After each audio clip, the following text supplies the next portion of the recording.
Good morning and welcome to the training session for the Victor Group. My name is Pamela Bell and I will be instructing you on some things that you will need during your time here as a housekeeping staff.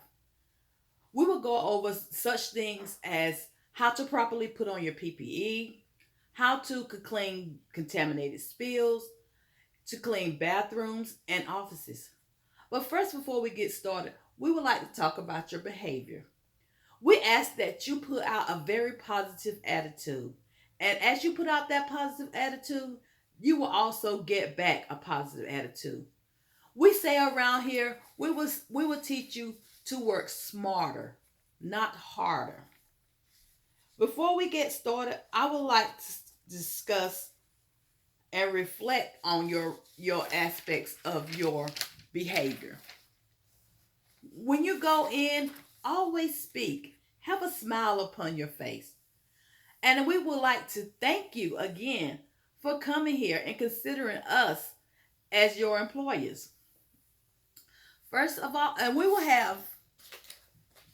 be coming from the HAMS orientation guide, hospital housekeeping operations training. Most of our information will come from here.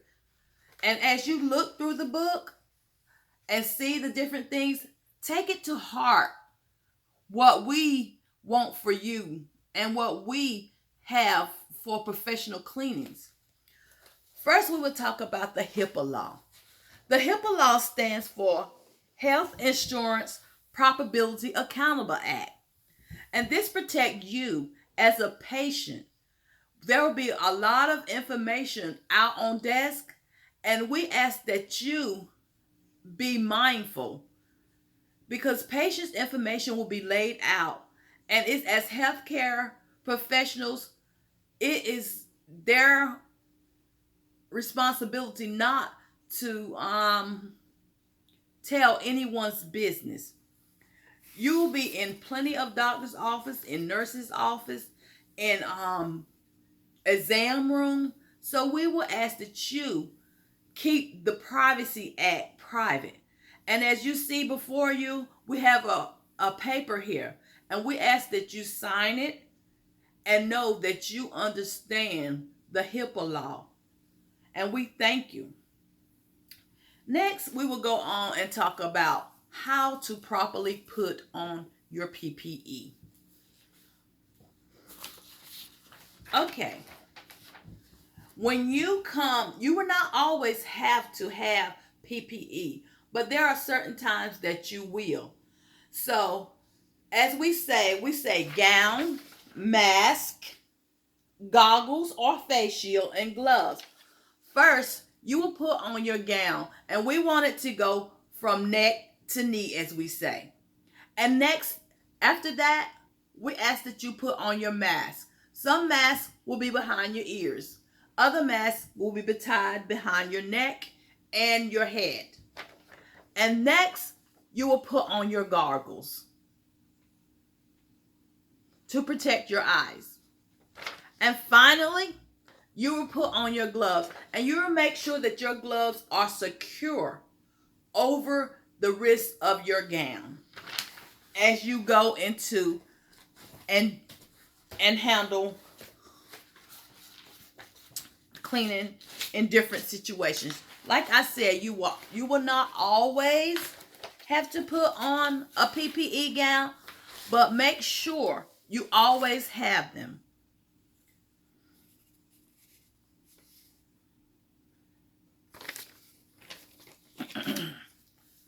Okay, next we will go over some rules and safety. Safety is everyone's business. We have to always consider everything around us. Excuse me. You have to report any unsafe violations. There may be a spill that you have to get up. Report that to your supervisor and also then get up. If you see a plug that is frayed, report that to your supervisor. Report all injuries, no matter how minor or they are. Report them to your supervisor. Always be cautious of swinging doors. Know which direction in which they go in, and be cautious of that. And at all times, we do not consider horseplay, because while you're playing, someone can get hurt.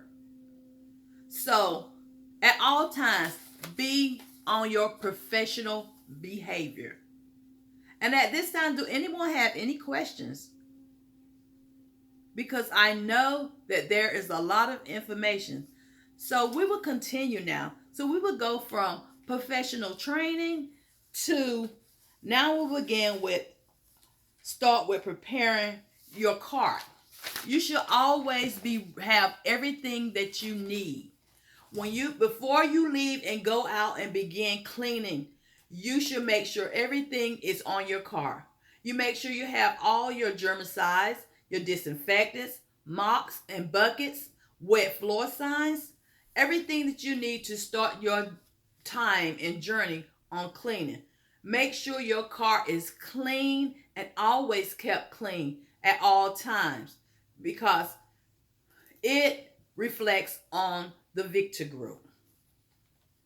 Okay, we will start with cleaning the bathrooms.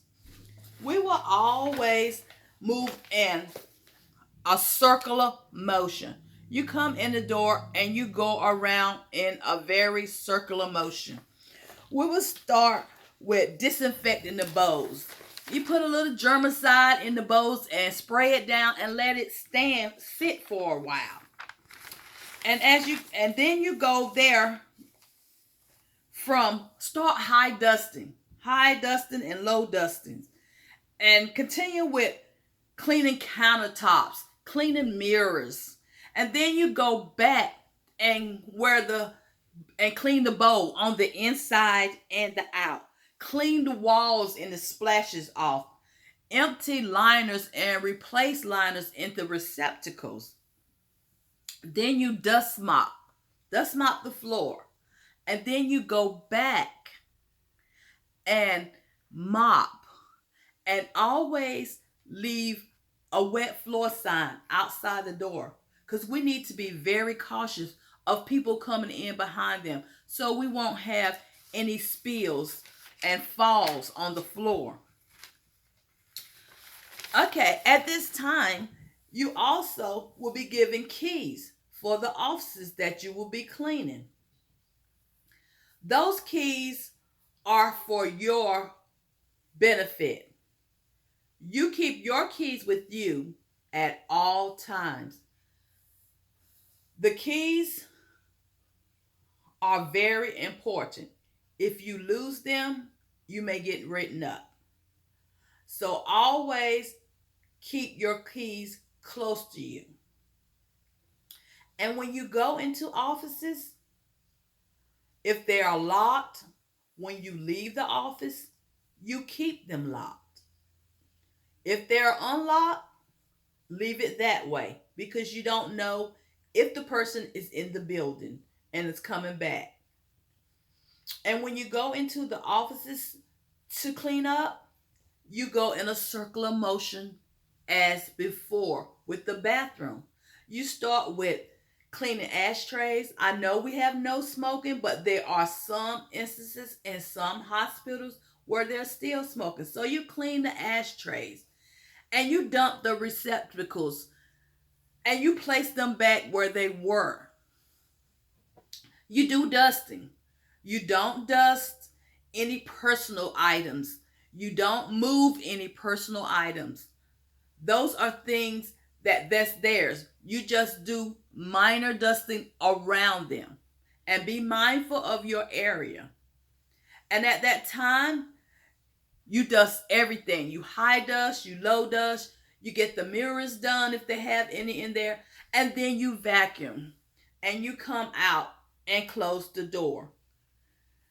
And that is how you go from office to office. This is what you do. Continue your process until you are finished.